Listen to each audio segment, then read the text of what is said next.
Najbolja mjera uštede vremena koju povrtlar može poduzeti je malčiranje, koje vrijedi kako za povrtne kulture, tako i za cvjetnjake. Malčirani vrtovi su zdraviji, otporniji na sušu, eroziju tla, smanjuju rast korova, ali i prisutnost nekih štetnika. Malčiranje predstavlja mjeru zastiranja zemljišta organskim ili anorganskim materijalima u cilju zaštite tla od negativnog utjecaja atmosferskih pojava. Jake kiše, snažni vjetrovi, visoke temperature isušuju zemljište, stvaraju sloj pokorice i razaraju mu strukturu. Shodno tome, potrebno je zaštititi gornji sloj zemljišta iz kojeg biljka ujedno i najviše crpi hranjivih elemenata. Dugogodišnje bavljenje poljoprivredom ukazalo je proizvođačima da su gola, to jest nezaštićena zemljišta, podložnija utjecaju negativnih atmosferskih pojava u odnosu na ona zaštićena i ona koja su pod određenim pokrovom. Zemljište ispod malča ostaje toplije, zaštićeno je od vanjskih utjecaja kao što su jake sunčeve zrake, jak vjetar i obilne padaline. Zemljište ispod pokrivača duže akumulira vlažnost, ali i zadržava mrvičastu strukturu te štiti zemljište od pregrijavanja. Ispod pokrivača temperatura zemljišta ostaje ujednačenija, što bolje odgovara biljkama za rast i razvoj. Zemljište ispod malč materijala je pogodnije za rad korisnih mikroorganizama i stvaranje organske mase. A i na kraju upotrebom malč pokrivača ne dolazi do prljanja plodova, njihovog vlaženja, što može biti vrlo korisno u prevenciji različitih oboljenja. Postoje dva pravila kod upotrebe organskog malča. Prvo, koristite ga na zemlji s koje je već uklonjen korov i drugo, postavite dovoljno debel sloj kako bi spriječili rast novog korova. Sloj od 10 do 15 cm je idealan, ali će i 5 do 8 cm malča biti dovoljno. Posebno u sjenovitim predjelima gdje korov ne buja toliko koliko na suncu. U slučaju da znate da je vrt pun sjemenki korova, upotrijebite tehniku duplog malčiranja te oko povrća prvo postavite novine, a nakon toga organski malč. Ukoliko želimo imati uredan i zdrav vrt, moramo uklanjati korove, a to je posao koji se redovno mora obavljati i koji oduzima dosta vremena. Kada biljke dovoljno izrastu, taj posao odradite jednom, prije malčiranja i to je to. Kao što sam već rekla, postoje dvije osnovne vrste malča, organski i anorganski. Organski malč uključuje nekadašnji živi materijal kao što je lišće, slama, otkos trave, kompost, komadići drveta, usitnjena kora, piljevina, borove iglice, pa čak i papir. A anorganski malč se odnosi na šljunak, kamenje, foliju u boji i geotekstil. Obje vrste malča sprječavaju rast korova i zadržavaju vlagu zemlje, no samo organski ujedno i poboljšava tlo dok se razgrađuje. Anorganski malč ne razgrađuje se i ne obogaćuje tlo, ali pod određenim okolnostima dobar je izbor. Primjerice, folija u boji upija toplinu i zadržava je preko noći, što odgovara paradajzu i patliđanu. Iako organski malč spriječava rast korova, a tlo održava hladnim i vlažnim ljeti, polako se raspada i oslobađa hranjive tvari u tlo, te zimi spriječava zamrzavanje i naglo odmrzavanje tla, on nije savršen. Kada koristite malč kao što su komadići drveta ili piljevine, imajte na umu da je on siromašan dušikom, pa prije nego što ga postavite oko biljaka, pognojite zemlju gnojivom bogatim dušikom.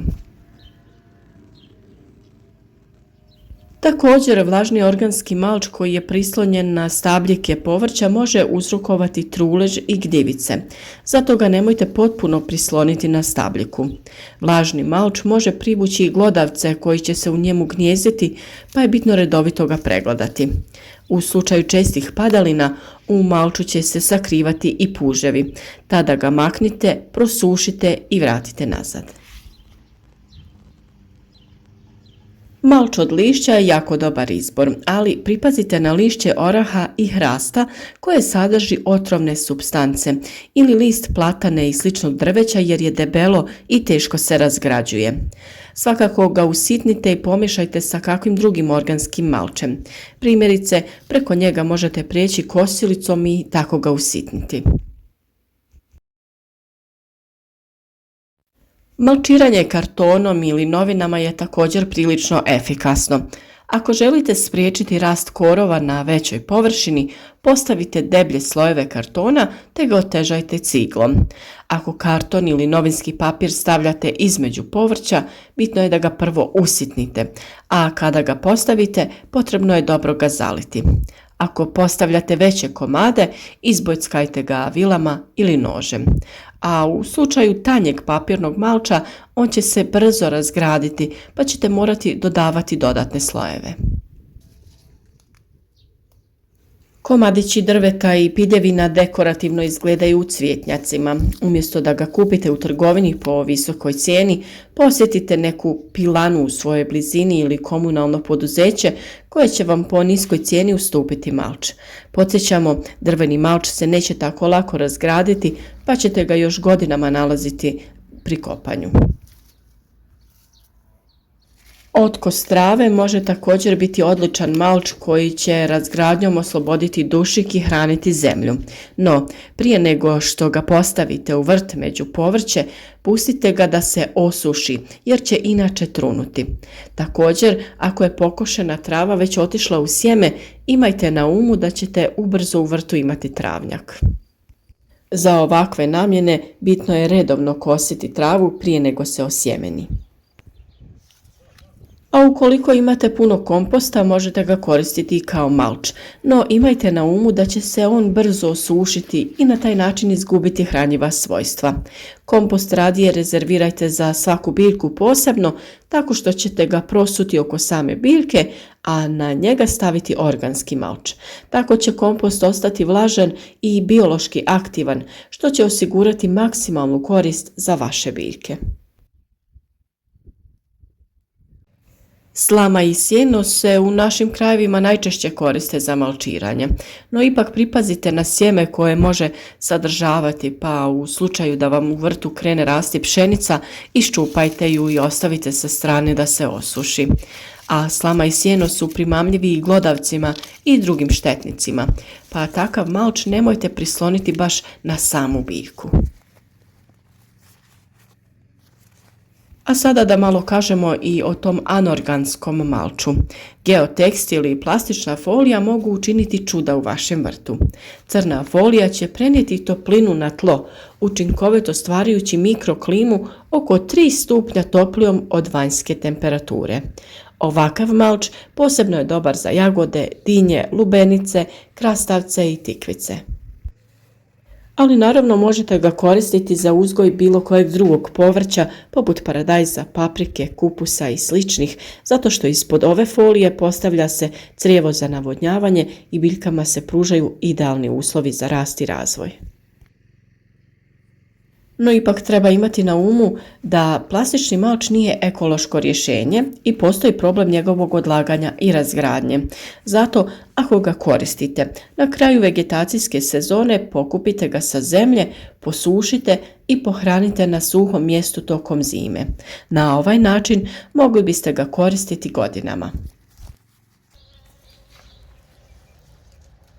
No, ako se unaprijed želite pobrinuti za zaštitu zasada, tada tlo svakako prekrijte slojem geotekstila, a sjeme i sadnice posadite u rupe posebno napravljene u njemu. Time ćete uštedjeti problem sa uklanjanjem korova i pomoći zadržati vlagu u tlu. Geotekstil je učinkovit poput crne folije, štiti biljke od noćnih mrazeva, spašava od ljetnih vrućina i užarenih sunčevih zraka. On je svestran materijal koji svako može koristiti. Njegova upotreba pojednostavljuje vrtlarstvo, olakšava uzgoj biljaka i pomaže poboljšati područje. Ovo je doista čudotvorna tkanina koja će riješiti mnoge ljetne probleme. Može se koristiti u vrtu i cvjetnjaku, uređenju staza i mnogim drugim slučajevima, a za ljepši ugođaj preko njega se može postaviti ukrasni sloj malča od drveta ili kamena, a to je najčešće u cvjetnjaku. A na kraju svakako možemo zaključiti da je puno više prednosti nego nedostataka kod uzgoja biljaka ispod bilo koje vrste malča. O ovoj temi smo već dosta pričali na našem kanalu, pa pretražite malo videa i teme i bolje se informirajte. A naravno tu su i mnoge druge teme o uzgoju voća i povrća.